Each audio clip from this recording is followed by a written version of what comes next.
Hey guys, today's video is a little bit different from what I normally do. I was in MrBeast's Squid Game video and I'm gonna be answering all of your questions and explaining every single thing, especially my experience. So let's get right into this video. First things first, how did I even get in? Everyone got in a different way. Some people bought merch off his website, some people commented on his TikTok or Instagram, but mine was a little bit different. My sister, she got asked to be an alternative. She couldn't, so she sent it over to me as a reference, and I got in contact with them saying I would be more than happy to be an alternative. And the reason why they needed some alternatives is because the first day they thought at least 100 people would not show up the second day, so they did need a good amount of alternatives. So I get there and it's around noon and I have to go get COVID tested. Everybody did, just to make sure. As soon as you get your negative test results, you're good to go and head in. I checked in and they just told me I had to wait until all 456 people came in to see what players were missing, and that's when the alternatives would take their spots. So I waited from 1 to 5 o'clock, and by the time it was 5 o'clock, they said, okay guys, like, thanks for coming out, all the spots are filled, and they said you could either go home or you can stay another hour and see if somebody wants to leave. And we didn't have our phones because they didn't want the location to be leaked or anything, so I was just waiting with a group of like 10 people. The time just kept running, and at this point I was losing hope, but then it was like 8:20, 8:30, and a group of like 5 people came out, and I was like, oh my god, like that is my spot right there. I know that I'm gonna take someone's number right now. They come up and they're like, all right, take 364. So that's how I ended up getting my number. I was 364. So I changed really fast. I went sprinting to the first set, which was red light, green light. I got in 15 minutes before they started recording, but I just take a second and look around the room, like the set, and it's identical to Squid Games. There was nothing in that room that I could be like, oh, they missed something. They had the guys in the red suits all around the room. The doll was identical and huge.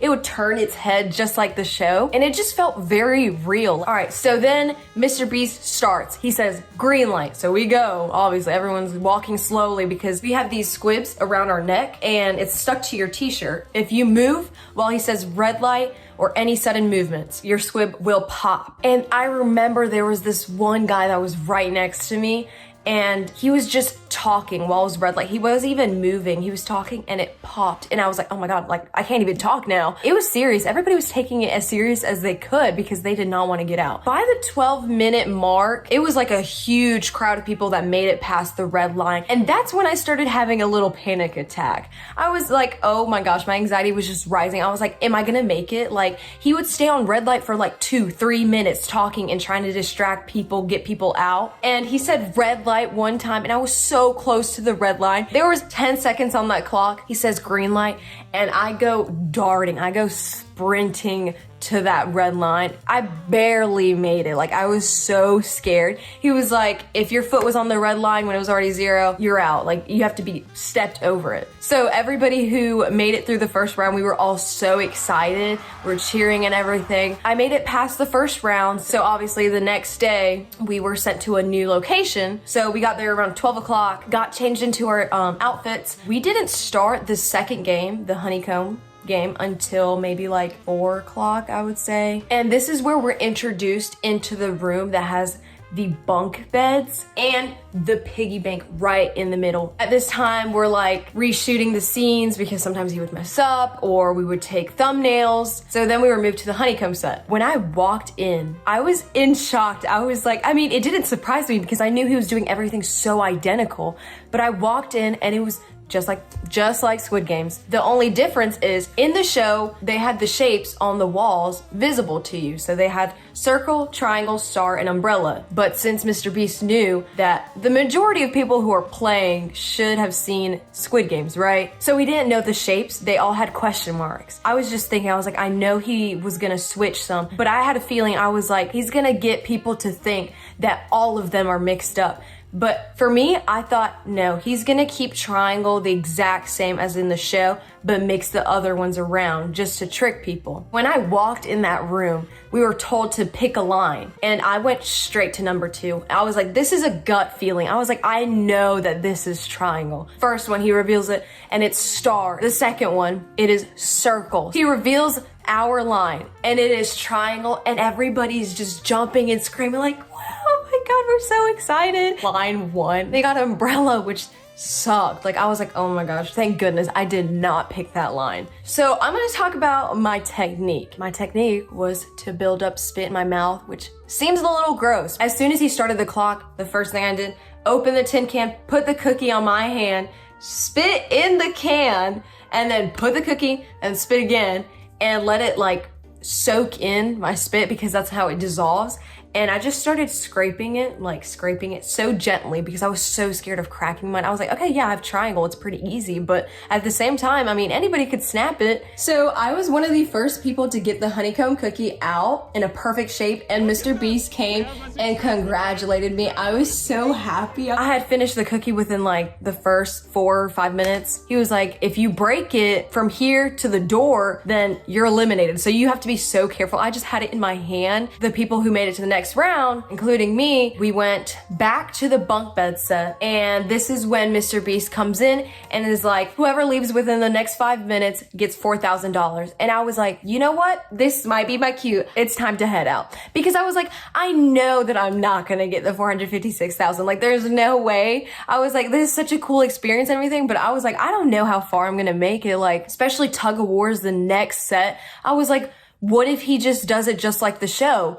I was like, if he does it just like the show, I was like, guys are gonna be with guys. So I was like, maybe it's my time to go. Time runs out, and I was like, well, great. I was like, well, now I can. I was like, you know what? I got this. Like, don't worry about it. And then he goes, all right, pick your groups of 10. All the guys, like I said, they were grouping. There was about 3 or 4 groups of only guys because they would just be like, no girls. And I was like, okay, well, that's great for me. I get in my group. My group was all 9 girls and 1 guy. I was like, okay, you know, we're all girls, but 1 guy. So we have 1 guy who has strength, okay? We're getting shuttled to the next set for Tug of War, and our group realizes that 2 of our members had quit. We get to the Tug of War set, and as you can see in the video, everybody had a group number 1 through 10, and I was group 3.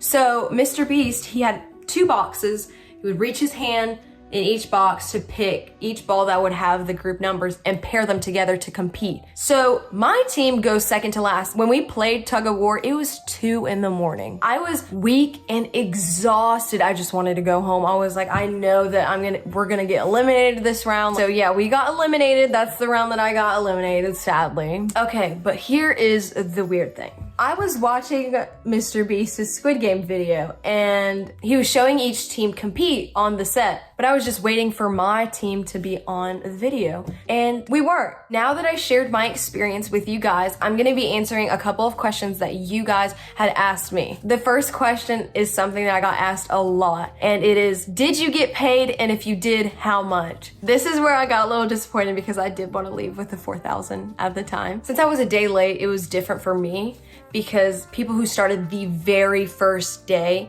they got $1,000 already. And so I started the second day, so it was my $1,000, and people from the day before, they already had $2,000. So I had $1,000, and then from the $500 that MrBeast gave to us from the inconvenience of Tug of War, he gave us $500. So I did leave with $1,500. So the second question is, did MrBeast get to meet and talk to all of us, or was it all business or for content? No, he really didn't have time to talk to us. We didn't even get to see him until we were on set to play the games. So the next question was, did the games seem more challenging than they looked on the show? So on the show, when you watch it, you're like, oh my God, that would definitely be so hard. When you watch it on the show, you're like, oh, red light, green light is so easy. Like, how are these people like getting out so easily, you know? But then when you do it and there's a little mix to the red light twice and yellow light, there's a lot of pressure on you, because if you make one sudden movement, you are out. It definitely seemed more challenging once you get to do it on your own. So it was such an awesome opportunity. My experience was great. Other than the Tug of War, inconvenience, everything was so perfect. Like, overall, I just had an amazing experience, and I'm glad that I could share it with you guys and let you know how it really was. So if you enjoyed this video, please give it a thumbs up, and if you haven't already, make sure you subscribe to my channel. Thank you so much for watching, and I'll see you in the next video.